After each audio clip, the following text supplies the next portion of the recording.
Oremos. Dios todopoderoso y eterno, que gobiernas cielo y tierra, escucha paternalmente las súplicas de tu pueblo y concede en nuestro tiempo tu paz a los hombres. Por nuestro Señor Jesucristo, tu Hijo, que vive y reina contigo en la unidad del Espíritu Santo y es Dios por los siglos de los siglos. Amén. Vamos a sentarnos y vamos a escuchar la palabra del Señor.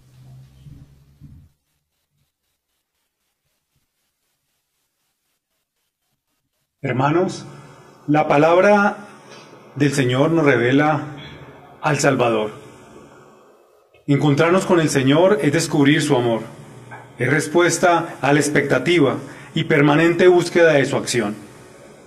Debemos estar decididos a dejarnos encontrar y procurar un encuentro personal con Él, que nos enseña, transforma y conduce a la plenitud.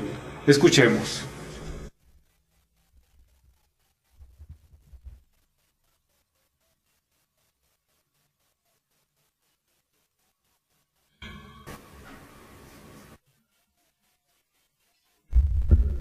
Lectura del primer libro de Samuel. En aquellos días Samuel estaba acostado en el templo del Señor, donde estaba el arca de Dios. El Señor llamó a Samuel y él respondió: aquí estoy. Fue corriendo a donde estaba Elí y le dijo: aquí estoy, vengo porque me has llamado. Respondió Elí: no te he llamado, vuelve a acostarte. Samuel volvió a acostarse. Volvió a llamar el Señor a Samuel. Él se levantó y fue donde estaba Elí y le dijo: aquí estoy, vengo porque me has llamado. Respondió Elí: no te he llamado, hijo mío, vuelve a acostarte. Aún no conocía Samuel al Señor, pues no le habían sido revelada la palabra del Señor. Por tercera vez llamó el Señor a Samuel. Y él se fue a donde estaba Elí y le dijo: aquí estoy, vengo porque me has llamado. Elí comprendió que era el Señor quien llamaba al muchacho y dijo a Samuel: anda, acuéstate, y si te llama alguien, responde: habla, Señor, que tu siervo escucha. Samuel fue y se acostó en su sitio. El Señor se presentó y le llamó como antes: Samuel, Samuel. Él respondió: habla, que tu siervo te escucha. Samuel crecía y el Señor estaba con él. Ninguna de sus palabras dejó de cumplirse. Palabra de Dios.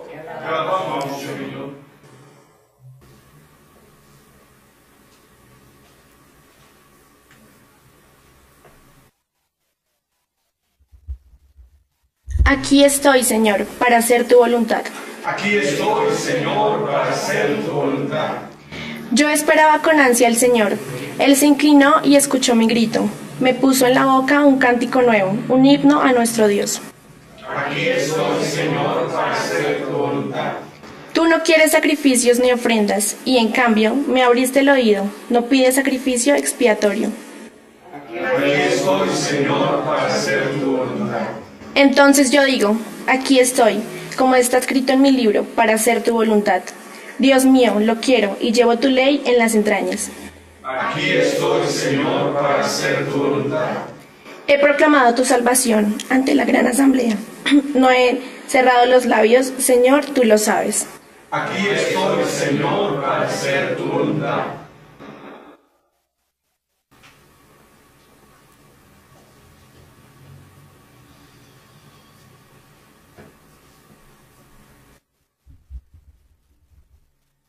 Lectura de la primera carta del apóstol San Pablo a los Corintios.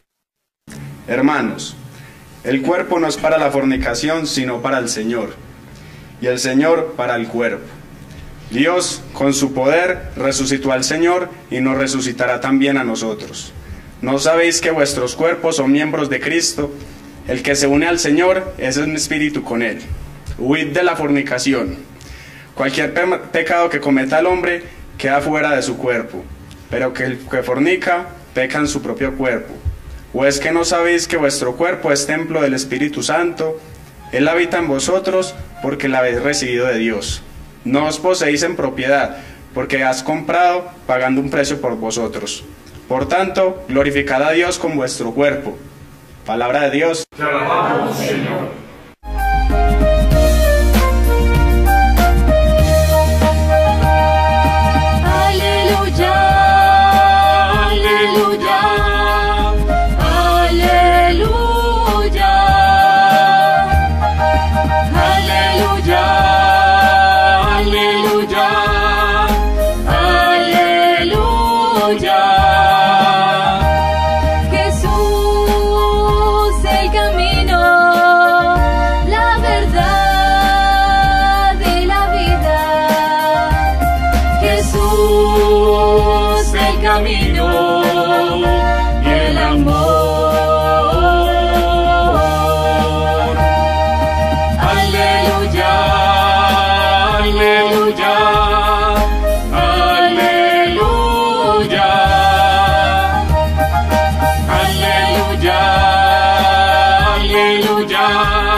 El Señor esté con vosotros. Lectura del Santo Evangelio según San Juan. Gloria a ti, Señor.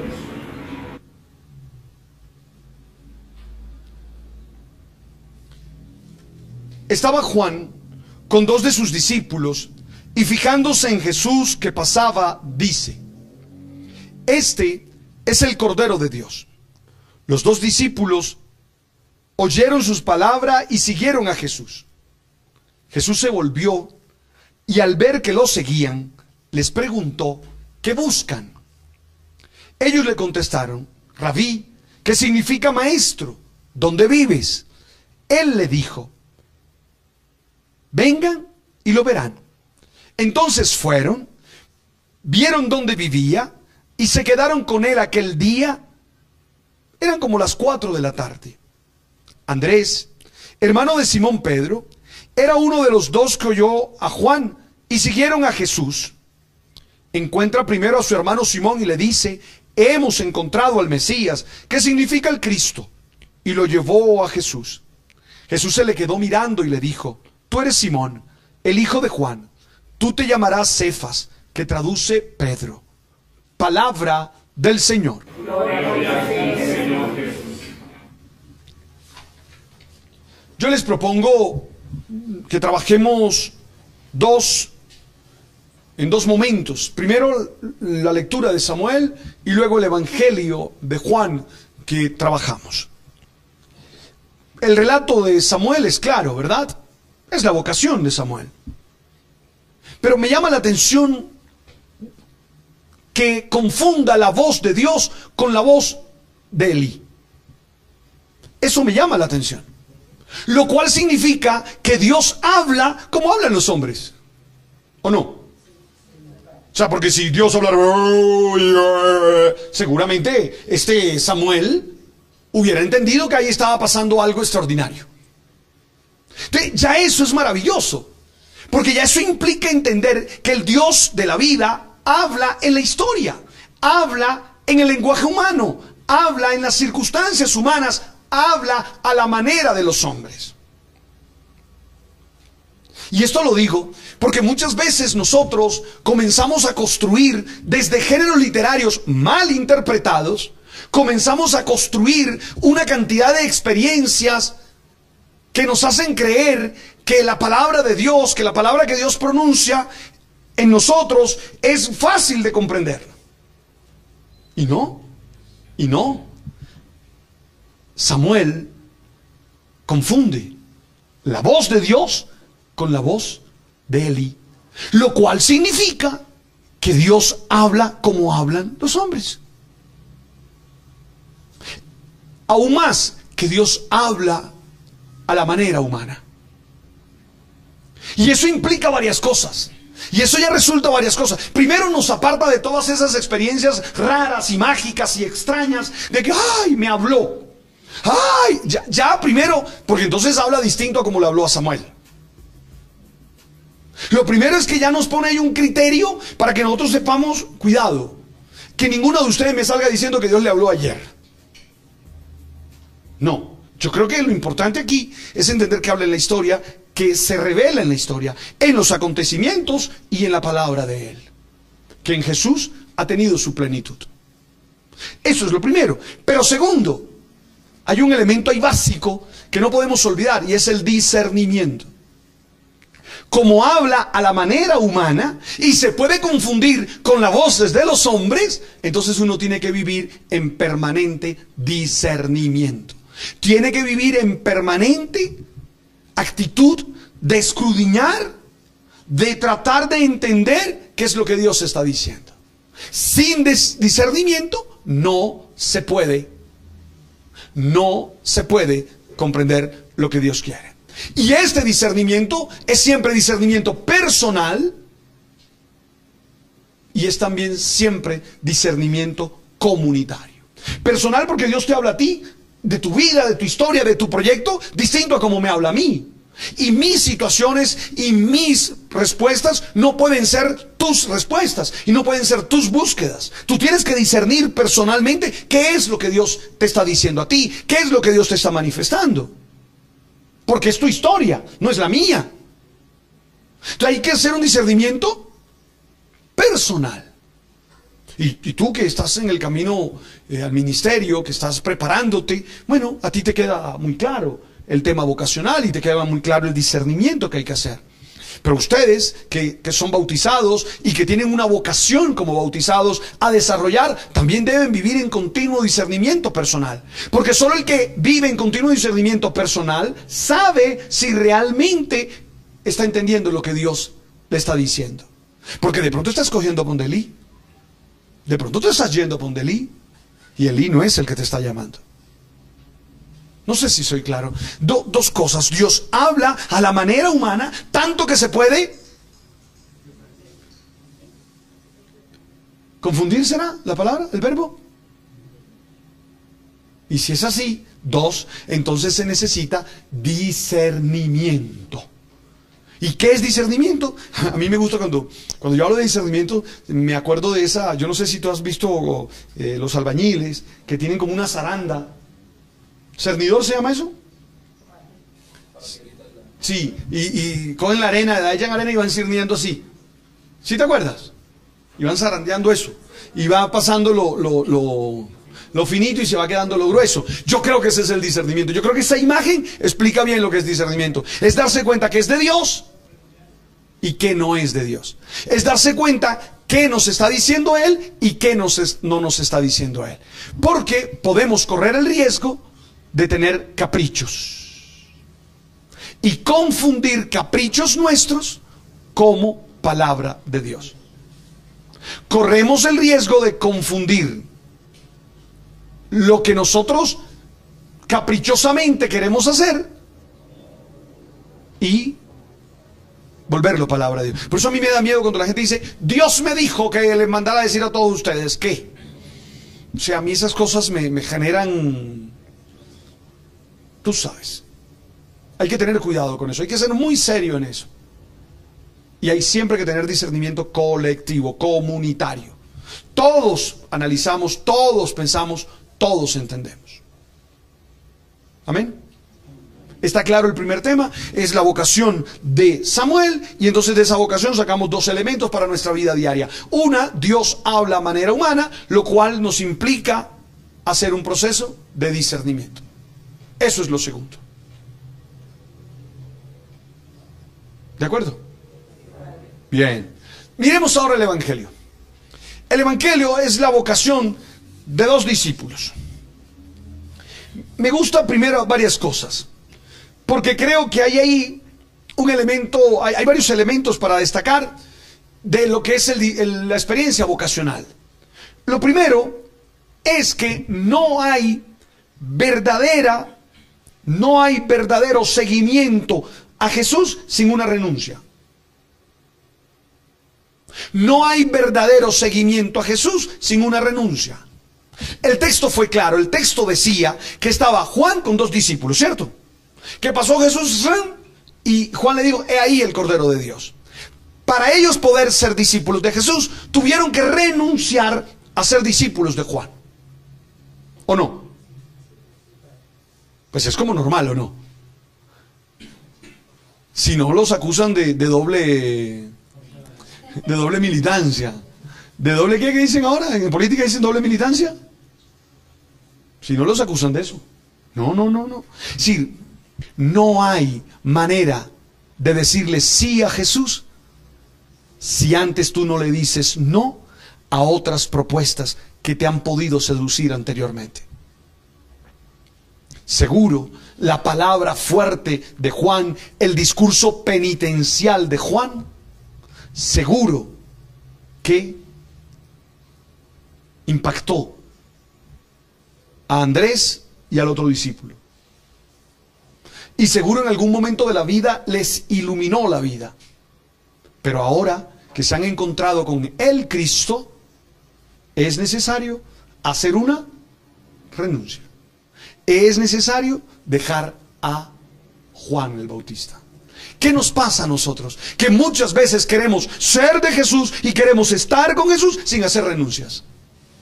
Sin decirle no a otras cosas que pudieron ser emocionantes en nuestra vida, pero que ya no lo son. Que ya no lo son.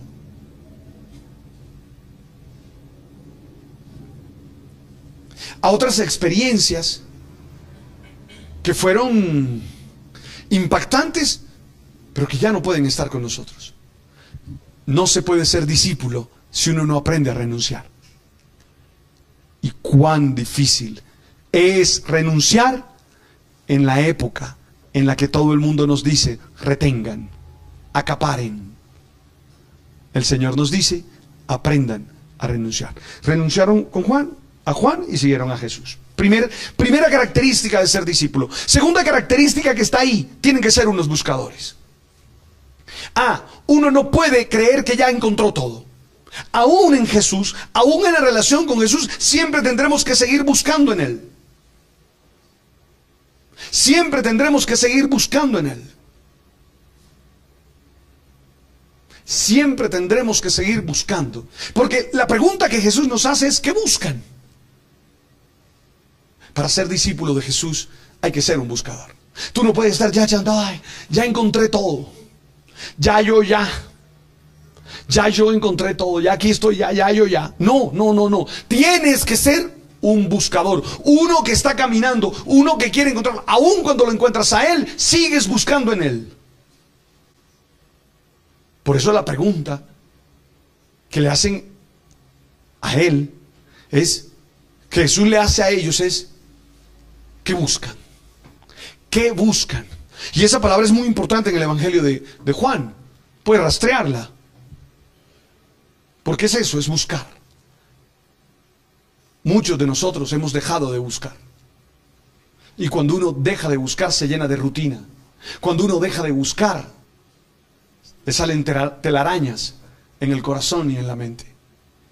Y termina perdiendo pasión. Y termina no entendiendo todo lo que vive.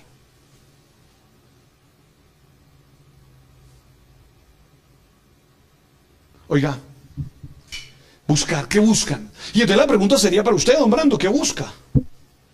¿Qué busca, señorita? ¿Qué busca, señor? Usted, doctor, ¿qué busca? Compositor, ¿qué busca? Ingeniero, ¿qué busca? Esa es la pregunta. Tercero, llama la atención, llama poderosamente la atención que ellos le preguntan ¿dónde vives? Ellos no le preguntan, bueno, maestro, ¿cuál es tu propuesta? ¿Cuál es tu tesis? Que hubiera sido la pregunta. Maestro, ¿cuál es su discurso? ¿Cuál es su doctrina? Hoy escuché algo que me emocionó, que decía Jesús no es un doctrinero. Qué emocionante eso, Jesús no es un doctrinero. Jesús es alguien que quiere que tú vivas la experiencia de Dios en tu corazón. Es distinto, ¿no? A veces creo que nos hemos vuelto doctrineros.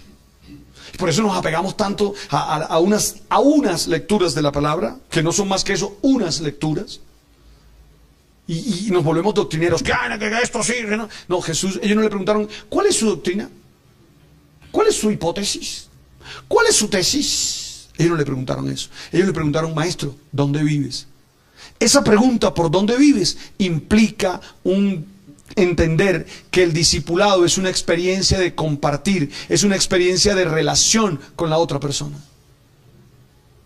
En el fondo le están diciendo: maestro, podemos relacionarnos contigo, podemos conocerte, podemos saber quién eres tú. Cuando uno sabe dónde vive el otro, uno de alguna manera lo que sabe es qué hace el otro. Tú vas a la casa de alguien y tú ya sabes quién es, ¿o no? Tú ves todo organizadito, puestico aquí, puestico allá, tú dices, tú no vas a creer que esa persona es desordenada, ¿o sí? Tú inmediatamente sabes quién es. Bueno, lo que están preguntando es: ¿podemos tener una experiencia contigo? ¿Podemos tener una experiencia contigo? ¿Podemos tener la experiencia de saber, de relacionarnos contigo, de hablar contigo, de compartir contigo, de vivir contigo? Qué emocionante eso. Si tú lo que buscas es doctrinas, si tú lo que buscas son verdades, yo creo que el camino no es Jesús. Si tú lo que buscas es vida, entonces Él es el camino, la verdad y la vida.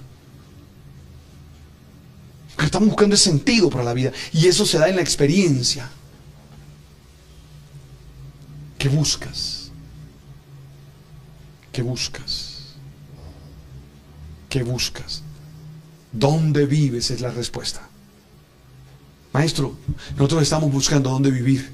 Nosotros estamos buscando con quién vivir. Nosotros estamos buscando qué experiencias nuevas. Y la respuesta es hermosa: vengan y vean. Tampoco te mira que Jesús está bien, no es un doctrinero, porque Jesús no sacó, bueno, aprendan, sacó la Biblia. Si eso le preguntan a Brandon saca la Biblia, van, estudiala pues, cuando te la aprendas vienes. ¿Sabes qué le dijo Jesús? Bueno, vengan y verán, experimenten, compartan, vivamos. Vengan y verán. Oiga, usted ha ido y ha visto. Y aquí ver es mucho más que esto. Aquí ver es mucho más que esto.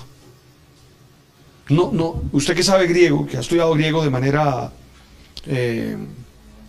detallada, disciplinada, meticulosa. Aquí no es blep, es orao. Y orao tiene más el sentido de experimentar que de ver. Blef es esto, es ver, es así. Orao implica más ver con el corazón. Vamos a decirlo de esta manera: blep es ver con los ojos y orao es ver con el corazón. Dolorosamente aquí traducen por ver, pero aquí es orao, y orao es ver con el corazón. En el fondo lo que él no les está diciendo: vengan a hacer una descripción analítica de mi propuesta. No, él lo que les está diciendo: vengan y experimenten, vengan y sientan en su corazón lo que está pasando. La gran tragedia de nuestro discipulado es que nos hemos quedado en doctrinas, que nos hemos quedado en palabras y no hemos experimentado todo lo que Él es para nosotros. Y Él hoy te está diciendo a ti: ven y ve. Él hoy te está diciendo a ti: sígueme. Él hoy te está diciendo: sígueme y experimenta. Eso es lo que Él hoy te está diciendo. Oiga, mis hermanos, venid y lo veréis. Y la palabra es hermosa. Entonces vieron dónde vivía y se quedaron con Él aquel día. Y eso es importante, porque en el Evangelio de Juan eso va a ser importante. Lo importante en el Evangelio de Juan no solo es experimentar, sino es permanecer. Permanecer en la relación con Él. Quedarse con Él. Y ese quedarse de alguna manera alude al permanecer, que va a ser un verbo que se va a repetir en el discipulado a lo largo del Evangelio de Juan. Oiga, ustedes están permaneciendo en Él. Se quedaron con Él. Lo importante no es conocerlo, lo importante es quedarse con Él. Lo importante no es decir: sí, yo sé quién es Él. Lo importante es quedarse con Él. Quedarse con Él. Quedarse con Él. Eso es lo importante. Y yo quisiera que hoy ustedes lo reflexionaran. Entonces llevamos, ¿cuántos pasos llevamos? 1, renuncia. 2, ser buscadores. 3, una experiencia. ¿Cierto? Una experiencia. 4, quedarse. Y hay un quinto elemento, y es que lo que experimento, lo comparto. Lo que experimento, salgo a compartirlo. ¡Qué emoción eso! Andrés se hubiera podido quedar con esa experiencia, pero Andrés sale a compartir lo que experimentó y todavía llama más la atención que salga a compartirlo con su hermano Simón. Oiga, cuando uno experimenta al resucitado, cuando uno experimenta al Dios de la vida en el corazón, entonces uno quiere compartir eso con los hermanos. Entonces uno quiere compartir esa experiencia con los otros. Entonces uno quiere que otros experimenten lo que uno está experimentando. Por eso es que las mamás quieren que uno vaya a misa. Por eso es que las esposas quieren que los esposos vayan a misa. Por eso es que, porque en el fondo, cuando uno es feliz con la experiencia de Dios, uno quiere que otros sean felices con la experiencia de Dios. Con esa que uno está teniendo. Esa es la razón por la que predicamos. Esa es la razón por la que salimos a hablar con otros. Pero llama la atención, insisto, en que el primero que encuentre sea a su hermano Andrés, a su hermano Simón. Porque entonces eso implica que al primero que tengo que irle a contar, o al primero que tengo que irle a compartir la experiencia que estoy viviendo, es a mi familiar. Muchos de ustedes quieren ser evangelizadores y piensan en la evangelización en, tú sabes, en muchos lugares. Ojalá esas experiencias puedan tenerlas primero en su familia, puedan vivirlas primero en su familia, porque a veces somos luz para la calle y sombra para la casa, y oscuridad para la casa. Ahí hay un itinerario de discipulado, hay un itinerario de vocación mejor. 1, hay que renunciar. 2, hay que ser buscadores. Y eso está implicado, porque el que no es un buscador no puede renunciar. Y hay algunos que por no renunciar no son buscadores. 3, experiencia, buscar experiencia, vivir. Esto no es de doctrinas, esto es de vivir.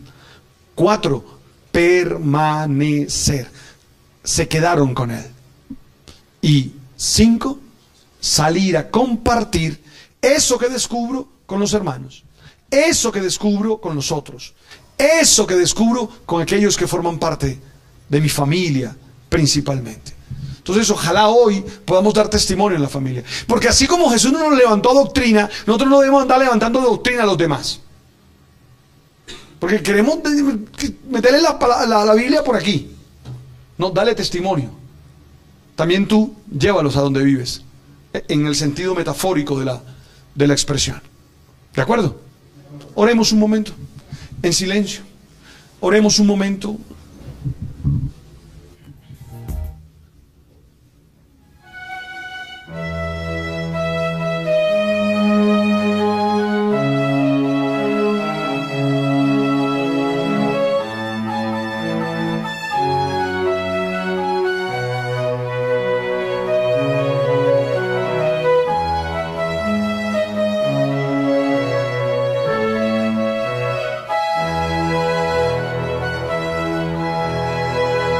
Déjame buscarte en el viento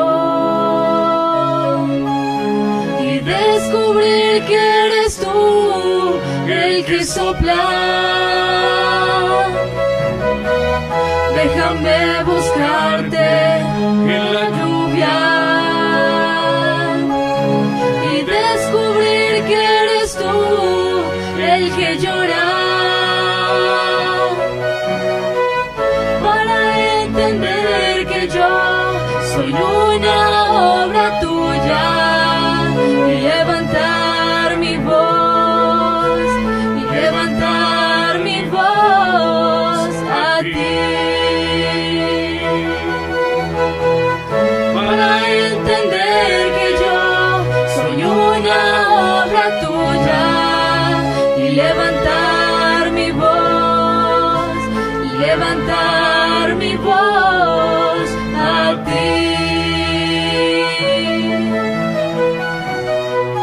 Señor, permítenos conocerte, amarte, que escuchar tu palabra, Señor, nos haga experimentar tu amor, y que ahora al comer de tu cuerpo y beber de tu sangre podamos sentirnos en ti y tú en nosotros. Te lo pedimos a ti, Señor, que vives y reinas por los siglos de los siglos. Vamos a ponernos de pie y vamos a confesar nuestra fe. ¿Creen ustedes en Dios Padre Todopoderoso, Creador del cielo y de la tierra? ¿Creen ustedes en Jesucristo, su Hijo, nuestro Señor, que nació por obra y gracia del Espíritu Santo de María la Virgen, vivió, murió y resucitó para nuestra salvación? ¿Creen ustedes en el Espíritu Santo, que con el Padre y el Hijo recibe una misma adoración y gloria? ¿Creen ustedes todo esto en la Iglesia, que es una, santa, católica y apostólica? ¿Creen ustedes en la comunión de los santos, en el perdón de los pecados, en la resurrección de la carne y en la vida eterna? Digan conmigo: esta es nuestra fe. Esta es nuestra fe. Esta es la fe de la Iglesia, Esta es la fe de la Iglesia. que nos gloriamos en profesar. Que nos gloriamos en profesar. En Cristo Jesús. En Cristo Jesús. Amén. Vamos a presentar nuestras súplicas al Señor por aquellas personas que no están aquí, por aquellas personas con las que hacemos comunión y no están acá. Padre del cielo, escucha la plegaria que te hacemos por las necesidades de estas personas que amamos y que son muy importantes para nosotros. Dios de amor, escúchanos. Dios de amor, escúchanos. Por la Iglesia, para que sea fiel reflejo de la presencia salvadora de Cristo, provocando la transformación personal y social de las comunidades. Dios de amor, escúchanos. Por los gobernantes, para que seducidos por la presencia amorosa del Señor, sean agentes multiplicadores del anuncio del Evangelio entre los pueblos. Dios de amor, escúchanos. Por las familias, para que mantengan la actitud de búsqueda del Señor frente a las situaciones difíciles y acojan su propuesta de amor.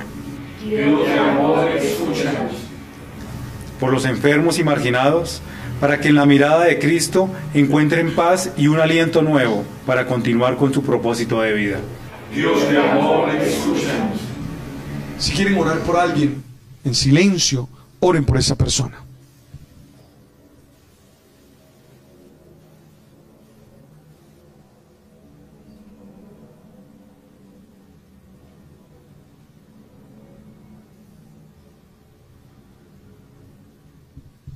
Padre Dios, todo esto te lo presentamos a ti con la confianza de tu amor y te lo presentamos por mediación de tu Hijo Jesús, que vive y reina por los siglos de los siglos. Amén.